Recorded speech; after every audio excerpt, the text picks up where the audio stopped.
Policijski sindikat Slovenije je v petek poslal poziv premierju Miru Cerarju, notranji ministrici Vesni Györke Žnidar in generalnemu direktorju policije Marjanu Fanku, v katerem zahteva, da se v roku 2 mesecev, skladno s sodbo Vrhovnega sodišča, izplača več milijonov evrov policijskih nadur.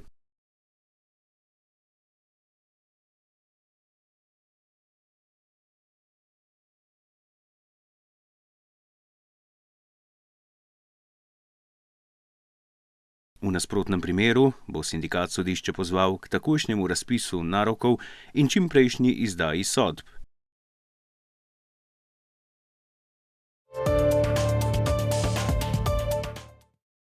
Državni zbor je potrdil zakon o deregulaciji poklicev v trgovini, kar pomeni, da po novem ne bo več izobrazbenih pogojev za trgovskega poslovodjo in prodajalca. Za prodajalca in poslovodjo bo predpisana 4. oziroma 5. stopnja izobrazbe katerekoli smeri.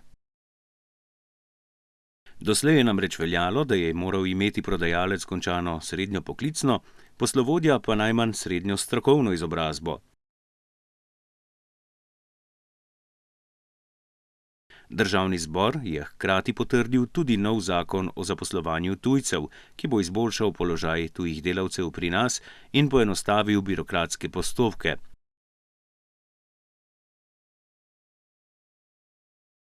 S tem zakonom se bo dvignila raven zaščite tujih delavcev pri nas.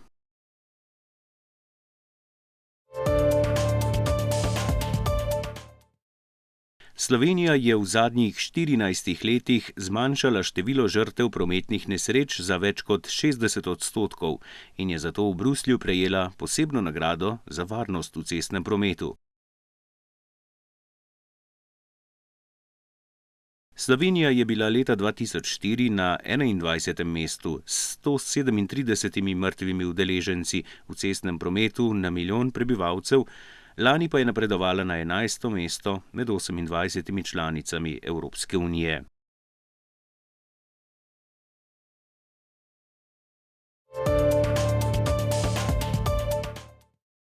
V središču avstrijskega mesteca Gradec je 26-letni voznik s hitrostjo 100 km/h zapeljal v množico ter ubil 3 ljudi, 4-letnega dečka, 25-letno žensko in 28-letnega moškega. Poškodovanih je bilo 34 ljudi, 3 pa se še borijo za življenje. Nato je izstopil iz avta in pešce skušal napasti z nožem. Po 5 minutah je z avtom parkiral pred policijsko postajo in se predal. Storilec izvira iz Bosne in Hercegovine in v Avstriji živi od leta 1993. Med napadom naj bi bil v stanju hude psihoze. Po mestu so razobesili črne zastave, številni svoje misli vpisujejo v žalno knjigo.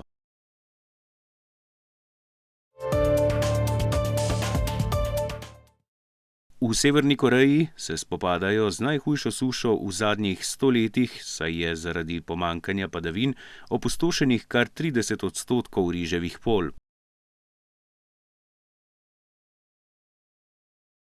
Sicer ima Severna Koreja zaradi suše ali poplav v poletnem obdobju pogosto težave.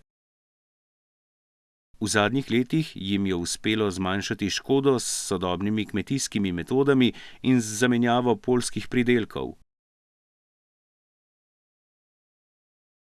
Pjongjang je sprožil kampanjo, s katero ljudi spodbuja, naj pomagajo na poljih, medtem ko podeželje oskrbujejo z vodnimi črpalkami in namakalnimi sistemi.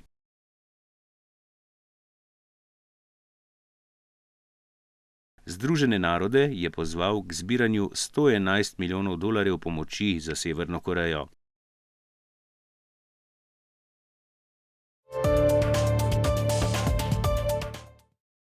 Na Hrvaškem so zaradi kraje 2 izvodov maturitetnih izpitov na zasebni gimnaziji v Pulju prestavili maturitetni izpiti iz maternega jezika.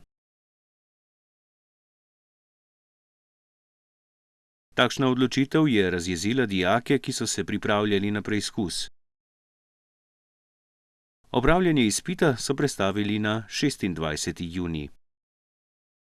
Puljska policija je prijela 5 ljudi, 3 18-letnike, 18-letnico in 43-letnico. Dijaki so kaznivo dejanje priznali.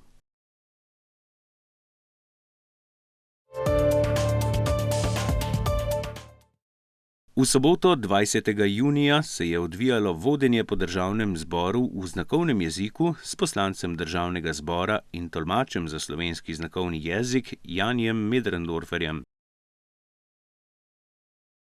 Ob tej priložnosti so obiskovalci spoznali umetnostno zgodovinsko dediščino Glanzeve stavbe in razstavo, ki prikazuje nastanek poslopja državnega zbora.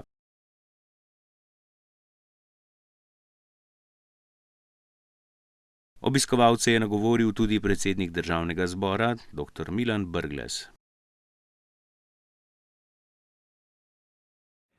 Spoštovani obiskovalci, spoštovane obiskovalke, veseli me, da vas lahko pozdravim v državni skupščini. Nekaj podatkov o sami stavbi. Sama stavba je nastajala med letom 1954 in letom ni znali potem državni pravi dokumentov o tem. In vse do leta 1940, tam, kjer je bilo nekdanje sejmišče.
To je bilo za danes vse.